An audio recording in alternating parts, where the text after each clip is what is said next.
모든 영상에 소개하는 내용들은 각자의 판단에 맡깁니다. 리 에이스 채널은 항상 모든 영상에 있어서 유료로 하는 것들은 신중하게 결정하시는 것이라고 말씀드립니다. 아울러 무료로 하는 것들 역시 각자의 판단으로 선택해서 결정하시는 점이라는 것을 강조드립니다. 안녕하세요, 리 에이스입니다. 자, 여러분들 이번 시간은 기본인데 모르는 분들이 정말 많아요. 파이코인 지갑 개념과 이해에 대해서 설명을 해드리도록 하겠습니다. 영상을 한번 끝까지 보시면서 이게 어떤 내용이었나 한번 보는 시간을 가져볼게요. 자, 지금부터 바로 한번 시작해 볼 수 있도록 할 거예요. 여러분들이 파이코인의 지갑에 대해서 다들 잘 아실 겁니다. 하지만 지갑에 대해서 안다고 하지만 정말로 여러분들이 가장 중요한 관리, 그놈의 관리, 그놈의 해킹, 그쵸? 그놈의 관리, 진짜 이런 소홀 문제로 인해 가지고 어떻게 됩니까? 여러분들이 여태까지 모았던 파일을 어떻게 돼요? 똥똥똥똥 조르릉 날려버리는 경우가 있습니다. 그래서 이런 경우는 여러분들이 막아야 될 거 아닙니까? 그래서 이번 시간에 제가 요것과 관련돼서 좀 자세하게 한번 심층적으로 분석을 해보는 그런 시간을 좀 가져볼 거예요. 자, 일단은 여러분들한테 말씀드리고 싶은 것은 비밀 구절에 대한 내용이 나옵니다. 자, 비밀 구절을 본인이 잊어버리고 타인이 비밀 구절을 알아서 코인을 가져가도 법적 책임은 없나요? 자, 물론 파이가 상장돼서 오픈 매닛이 된 이유예요 라고 얘기합니다. 자, 그러면 이렇게 파이 이해를 잘 못하시는군요 라고 대답을 했고, 파이는 비트코인처럼 비수탁형 지갑이에요. 본인 것은 본인 스스로 잘 지켜야 돼요. 누구도 책임지지 않아요 라고 얘기합니다. 책임을 누구한테 묻는다는 건가요? 파이 암호화폐에 관련법이 없기 때문에 법적 근거가 없어서 책임을 물을 수가 없습니다. 자, 타인이 비밀 구절을 안다. 불가능합니다. 타인에게 본인의 비밀 구절을 알려주었다. 탈취당했다. 사기에 속았다. 다 본인 책임입니다. 자, 지갑은 누군가한테 귀속되는 것이 아닙니다. 접속 가능한 코드를 누군가가 알게 돼서 들어간다면 자유롭게 사용할 권한을 받을 수 있다라고 얘기하죠. 자, 본인이 비수탁 지갑이 보안상 염려스러우면 상장 후에 거래소를 믿고 지갑으로 옮기세요. 그럼 자, 거기서 분실하는 코인은 거래소에서 책임지겠죠. 그 또한 거래소가 책임을 져줄지는 미지수겠지만요 라고 얘기해요. 사람들이 괜히 비밀 구절 노출 조심하라고 하는 게 아닙니다. 타인이 구절을 알게 되는 순간 그때부터는 내 지갑이 아니게 되니까 항상 보안에 신경을 써달라 라고 얘기합니다. 니콜라스님도 늘 강조하시죠. 첨언하자면 향후 어떻게 돼요? 암호화폐와 관련한 각종 법령, 규제 등이 등장하여도 파이의 비밀 구절 유출에 대해서는 적용이 안 됩니다. 비수탁형이니까요. 법령의 문제가 아니라 화폐 지갑 관련해서는 개인정보 받아서 생성하는 게 아니라서 구제 방법 자체가 없습니다. 누구나 마음껏 만들 수 있기 때문에 이 지갑의 주인이 나라는 것도 증명할 수 없고 코드만 알고 있다면 누구나 접속할 수 있기 때문에 스스로 지키는 게 아닌 이상 그 누구에게도 책임을 돌리거나 책임을 물 수가 없어요. 유출됐다는 건 온전히 자기 책임이니까 항상 간수 잘 하셔야 됩니다. 파이 내부에서 KYC 인증을 하지 않느냐라고 하실 수도 있겠는데 이 경우는 1차적으로 코인을 받는 지갑인 것이고 추후에 다른 서비스를 사용하기 위해 다른 지갑으로 코인을 옮기는 경우도 있을 수 있고 다른 지갑으로 옮긴 것도 내가 내 지갑으로 옮긴 것인지 타인의 지갑으로 옮긴 것인지도 알 수가 없습니다. 그래서 이제 어려운 것이에요. 그죠? 자, 그래서 지갑 생성이 개인정보로 받지 않기 때문에 파이 내부가 아니라 추후에도 지갑을 여러 개 생성하시게 될 거다 라는 이런 얘기를 하죠. 그 지갑들 코드 다 기억하셔야 됩니다. 아이디 비밀번호 형식을 사용하는 것도 있겠지만 지갑 서비스는 보통 개인정보를 요구하지 않고 있다라고 얘기합니다. 그래서 제가 이번 시간은 요것과 관련해서 좀 설명을 드릴 거예요.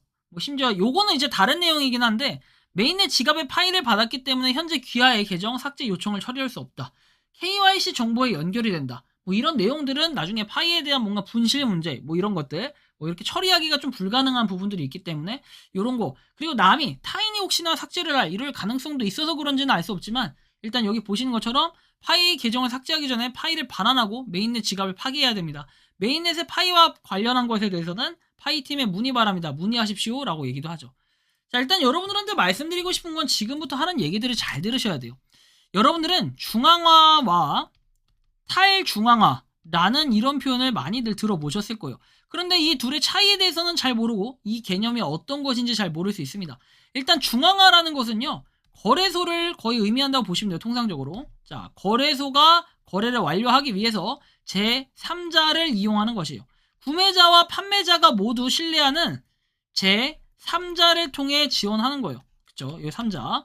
그래서 과정을 도와주는 점에서 탈중앙화 거래소보다 편한 게 장점이고 그리고 이런 신뢰가 어느 정도 바탕이 돼야 돼요. 거래소들은. 그죠? 그러니까 이런 거래소들 선택하기 나름이고 안전해야 됩니다. 편의성이 좋은 장점과 달리 단점이라는 것도 존재를 해요. 은행에 대한 신뢰를 바탕으로 은행에 자산을 맡기는 것과 비슷한데 중앙기관 한 곳에 모든 자산이 집중되어 있기 때문에 그 부분을 누가 공격하면 끝나요. 쉽게 얘기해서 거래소에서 여러분들 해킹 사건 한번 터지면 어떻게 됩니까? 그 거래소 신뢰가 쫙 떨어지고 그 다음에 욕을 먹기도 하고 그렇죠. 근데 이 거래소 매수가 있고 매도가 있어요. 그래서 구매, 판매 이런 식으로 해주는 이 거래를 안전하게 해주는 게 바로 이 제3자 거래소라는 거예요. 그걸 보통 통상적으로 뭐라 한다? 중앙화다 얘기해요. 중앙화. 그죠? 센트럴리제이션이라고 얘기도 하죠. 자, 그리고 이제 여기에 더불어서 뭐다? 탈중앙화에 대해서 설명을 해드릴 거예요. 이 탈중앙화 굉장히 중요한데 여러분들이 방금 보셨던 것처럼 어때요? 이런 과정에서 거래소 진행 과정에서 중앙화 기관이 이제 개입이 돼요. 거래소는. 그죠? 여기 A하고 B가 있으면 중간에 거래소가 개입이 되는데 이 과정을 거치지 않고 이렇게 A와 B가 거래할 수 있게끔 여건을 보장해주는 이게 탈중앙화 방식이라 보면 돼요. 이 탈중앙화는 철저히 투명성, 그러니까 A가 누군지 B가 누군지 알 수가 없고 그리고 스마트 컨트랙트 제공하는 기술이 오픈소스라는 장점을 가지고 있습니다. 그래서 이런 부분들 때문에 개인 간의 거래가 가능하고 그 다음에 자신의 디지털 자산을 위탁을 하지 않아요. 탈중앙화 거래소는. 그래서 비수탁형 거래소라고 얘기를 합니다. 비수탁형. 쉽게 얘기해서 중개자라는 개념이 없기 때문에 어때요? 처리가 빠르고 비용이 낮아요. 그리고 복잡하고 사용하기 어렵기 때문이다 라는 게 단점인데 좀 이렇게 그 비밀 구절이나 이런 것들 백업을 잘 해놓으셔야 돼요. 탈중앙화 거래소 말고 중앙화 거래소는 그냥 아이디 비번 뭐 있으면 로그인이 되는데 얘네는 그렇지는 않다는 거예요. 비밀 구절을 뭐 알고 있어야 되고 이런 장단점들이 좀 존재하고 이 비밀 구절이라는 게 아까 사람들끼리 대화 내용에서도 보셨지만 상당히 중요하고 이게 생명이에요. 만약 이걸 털리잖아요? 이걸 털려서 만약 내가 탈취를 당했어 또는 내가 뭐 해킹을 당했어 그래서 내게 코인이 다 털렸어 그러면 이거 못 잡아요. 잡을 수도 없고 법적으로 책임을 물릴 방법도 없어요. 예를 들어서 A라는 지갑이 있는데 B라는 지갑을 보내줬어. 야 이거를 뭐 이 지갑을 보낸 사람이 범인이다 라고 얘기했지만 실제로 이 B는 누군지도 알 수가 없을 뿐더러 잡았다 하더라도 제가 관리 안 한대요 이렇게 얘기하면 어떡할 거예요. 방법이 없어요. 그만큼 어떻게 됩니까? 암호화폐라는 거 그리고 탈중앙화라는 것은 되게 익명성이 보장되는 이런 것들이에요. 심지어 여러분들 이렇게 한번 단면적인 예시를 들어볼게요. 자, 여러분들 그냥 파이 블록 탐색기 들어가서 아무거나 눌러봅시다. 자, 예를 들어서 자 보시면 뭐 GBHU 뭐 계정을 만들었다. 여러분들 이거 누구 지갑인지 알아요? 자, 심지어 뭐 GBRA 계정이 생성됐다. 이거 누구 지갑인지 아나요? 이런 식으로 한번 보자는 거예요. 여러분들이 누구의 지갑이 누군지 알 수가 없다는 거죠. 이런 식으로 뭔가 알 수가 없어야 돼요. 그죠? 그러니까 메타마스크 같은 경우에도 여러분들 지갑 주소 안다고 추적 공공연하게 내가 이 지갑을 사용하고 있어 이렇게 얘기하지 않는 한 누가 그 지갑을 만들고 누군지 알 수가 없다라는 거예요. 그게 비밀 구절만 알고 있으면 얼마인지 빼갈 수 있는데 중앙화된 거래소에서는 어떻게 돼요? 만약에 여기서 해킹당하거나 탈취당하면 어떻게 돼요? 여기에 책임이 어느 정도 물려있기 때문에 이런 것들은 보상을 해주는 경우가 되게 많아요. 물론 못 해주는 경우도 있고 진짜로 그지 같은 거래소는 어떻게 돼요? 그냥 잠수 그대로 튀는 경우도 있어요. 뱅크런 사태라고 얘기하듯 그런 것도 있고 뭐 심지어 그냥 예를 들면 은행 같은 게 약간은 중앙하다라고 생각하시면 돼요. 은행은 여러분들 비밀번호 알아가지고 이 사람 거 B라는 사람 거 A가 훔쳐갔어요. 자 그럼 어떻게 돼요? 이거는 처벌을 받을 수가 있습니다. 그렇죠? 그래서 이게 심각하다라는 걸 우리가 또 한번 느낄 수가 있겠고요. 이 메타마스크 그 다음에 트러스트 월렛 이런 것들이 좀 문제입니다.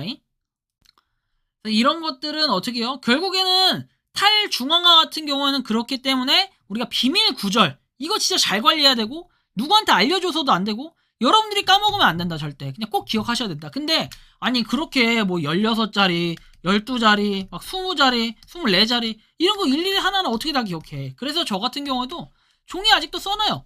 그 다음에 이거 좀 훼손을 좀 막으려면 코팅을 또 하나 해놓는 방법도 있고 코팅하기 싫으면 이렇게 써놓기만 열심히 써놔. 냅둬 이렇게만 하더라도 그래도 몇 년 이상 유지된다니까 몇 년에 한 번씩 여러분들 노트 정리하면서 새롭게 한번 써보는 것도 좋겠고요. 자, 이런 식으로 여러분들이 좀 흘러가는 걸 확인하셔야 된다는 거예요. 결국에는 이제 탈중앙화는 이런 걸 얘기하고 중앙화 같은 경우는 바이낸스 거래소 같은 또는 업비트 같은 또는 코인원 빗썸 코빅 같은 그렇죠? 고팍스 같은 이런 거래소를 바로 중앙화 거래소다 이렇게 얘기하는 거예요.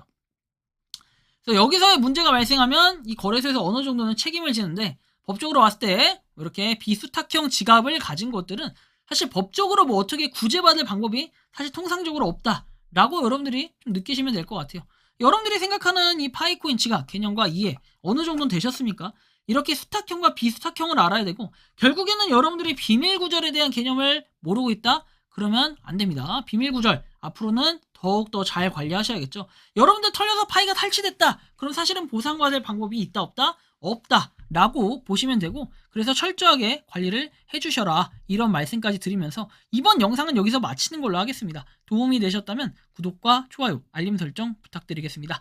리 에이스였습니다. 감사합니다.